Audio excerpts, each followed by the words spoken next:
Return ஆன அண்ணாமலை ஸ்கெட்சி போட்ட பாஜக மொத்தமாக மாறிய களம். இந்த வாட்டி இவங்களுக்கு ஸ்பெஷல் கவனிப்பாமே. பாஜக மாநில தலைவர் அண்ணாமலை லண்டன்ல இருந்து ரிட்டர்ன் ஆன உடனே ரெஸ்ட் இல்லாம களத்துல இருக்கிறாரு. நேத்திக்கு கூட விழுப்புரம், கடலூர் பகுதிகளில் வெள்ளத்தால பாதிக்கப்பட்ட மக்களை சந்திச்சு நிவாரண உதவி பண்ணியிருக்காரு. மேலும் களத்துல கட்சி தொண்டர்களையும் இறக்கிவிட்டு மக்களுக்கு தேவையான உதவிகளை பண்ண சொல்லியிருக்காரு. இப்படியான சமயத்துல அண்ணாமலையோடைய இந்த வருகையால பெரிதும் பாதிக்கப்படுறது அதிமுக சொல்றாங்க விவரம் தெரிஞ்சவங்க. அண்ணாமலை லண்டன் போறதுக்கு கொஞ்ச நாளுக்கு முன்னாடி அதிமுக பொதுச் செயலாளர் எடப்பாடிய கடுமையா விமர்சனம் பண்ணி இருந்தாரு. இது ரெண்டு கட்சிகளுக்கு மத்தியில பெரிய விவாதமா வெடிச்சது. நடந்து முடிந்த 2024 தேர்தல்ல பாஜக தமிழ்நாட்டுல வெற்றி அடையாவிட்டாலும் நிறைய இடத்துல அதிமுகவை 3வது இடத்துக்கு தள்ளி 2வது இடத்தை பாஜக பிடிச்சது. இது பாஜகவுடைய வெற்றிக்கான முதல் படின்னு கட்சி தொண்டர்களும் சொல்ல ஆரம்பிச்சுட்டாங்க. தோல்வியை நினைச்சு துவண்டு போகாம மீண்டும் அதே உத்வேகத்தோட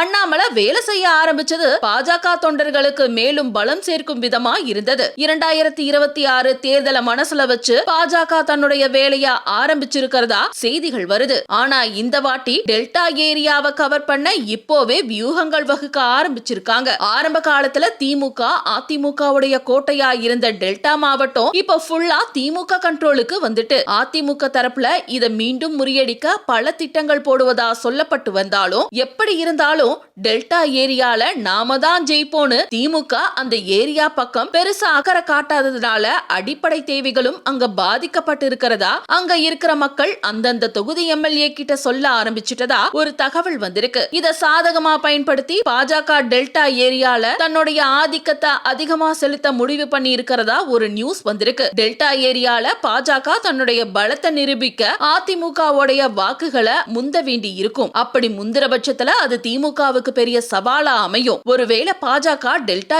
ஏரியாவுல அதோடைய பலத்தை நிரூபிச்சா அது அதிமுகவுக்கு பெரிய அடியா இருக்கும்னு சொல்றாங்க. ஏன்னா உள்ள இருக்கிற பிரச்சனைகளையே சரி செய்ய முடியுமா?